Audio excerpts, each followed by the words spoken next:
The Garden Chronicles. High up on the kitchen counter, Pippin the apple sat on the edge of the smooth fruit bowl. The morning sun streamed through the window, making his red skin glow. He looked down at the vast, unexplored kitchen floor and wondered what lay beyond his wooden bowl. He felt a sudden spark of adventure in his sweet, crisp heart. With a brave little wobble, Pippin slid down the side of the bowl. He landed softly on a plush kitchen rug with a tiny plop. Just a few inches away, sitting quietly in the shade of a banana bunch, was Perry the pear. Perry blinked his gentle eyes in surprise at the sudden visitor. "Hello there," Pippin chirped, shaking his leaf happily. "I am Pippin, and I come from the high branches of the great orchard." Perry smiled warmly, adjusting his little blue ribbon. "I am Perry, and I also grew up high in the sky on a beautiful, breezy tree." Suddenly, a low rustling sound came from a dark, cozy corner under the pantry door. A small, round, brown shape rolled out into the light, dust clinging to its sides. It was Spud the potato, looking up with curious, dimpled eyes and shaking off a bit of imaginary dirt. "Who goes there?" Spud asked in a friendly, dusty voice, adjusting his tiny red backpack. Pippin and Perry leaned down to look at him. "We are the tree dwellers," Pippin explained. Spud smiled widely, delighted to meet such colorful strangers in his quiet kitchen corner. "Where do you come from, friend?" Perry asked gently, his yellow skin catching the light. Spud patted his dusty tummy. "I don't come from the sky," Spud whispered. "I come from deep down in the dark, warm earth, where secrets grow quiet and slow." Pippin gasped in amazement. "Deep in the earth? Is it not cold and scary down there?" Spud shook his round head. "Oh no, it is cozy. The soil hugs you tight, and the earthworms sing quiet lullabies as they pass by." Perry nodded thoughtfully. "That sounds lovely, Spud. For Pippin and me, our upbringing was filled with the dancing wind. We felt the sun kiss our skin every single morning, and the rain washed us clean. We had to hold on tight during big autumn storms," Pippin added, shivering slightly at the memory. "The branches would sway so hard, but our stems were strong, and we learned to dance with the wind instead of fighting it." Spud listened with wide-eyed wonder. "In the dirt, we don't feel the wind at all," he said softly, "but we feel the deep thrum of the earth when thunder rolls overhead.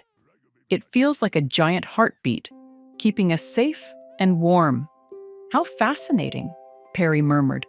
"Our roots are so different, yet here we are, sitting together on the very same kitchen floor. We grew in opposite directions. You went down, and we went up." Pippin hopped up and down in excitement. "That means we represent the whole world, the sky above and the earth below. We are like cosmic neighbors who have finally crossed the fence to say hello." Spud opened his little red backpack and pulled out a small, shiny pebble he had found on his journey. "I brought a souvenir from my travels," he proudly announced. "It reminds me of where I came from, even as I look forward." Perry admired the pebble. "It is beautiful, Spud. It makes me think about our future. We have all left our original homes behind. What do you think will happen to us next in this big, wide world?" Pippin sat down next to his new friends. "I think our future is bright," he said, adjusting his green knitted scarf. "Even if we end up in different places, we have stories to tell. We can teach others about the sky and the dirt. I want to plant new seeds one day," Spud declared happily. "I want to help grow a whole new generation of happy potatoes who aren't afraid of the dark and who look forward to meeting sky friends like you." Perry smiled, his eyes twinkling. "And I want to inspire sweet desserts that bring people together at big tables. I want to make people happy and sweeten their days, just like the warm sun sweetened me." "And I," Pippin said proudly, "want to be part of a grand apple pie.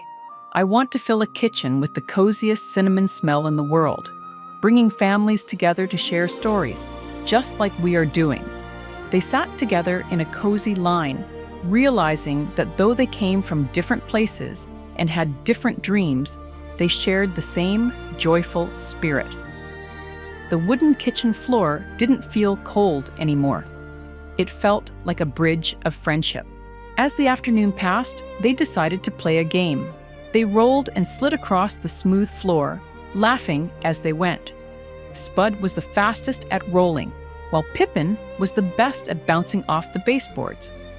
Perry found a shiny metal spoon on the floor and used it as a slide. With a cheerful whee, he slid down the curved handle, landing right into a soft pile of clean dish towels. Pippin and Spud cheered him on. Tired from all their playing, they gathered back together near the warm, glowing pilot light of the stove. It felt just like a little campfire, casting long, cozy shadows across the kitchen. They felt incredibly safe and happy. "I'm so glad we met," Spud whispered, leaning his lumpy head against Perry's soft yellow side. "Me too," Pippin agreed, resting his chin on his twiggy knees. "We may grow differently, but we are best friends now." As the kitchen grew quiet and dark, the three little friends closed their eyes.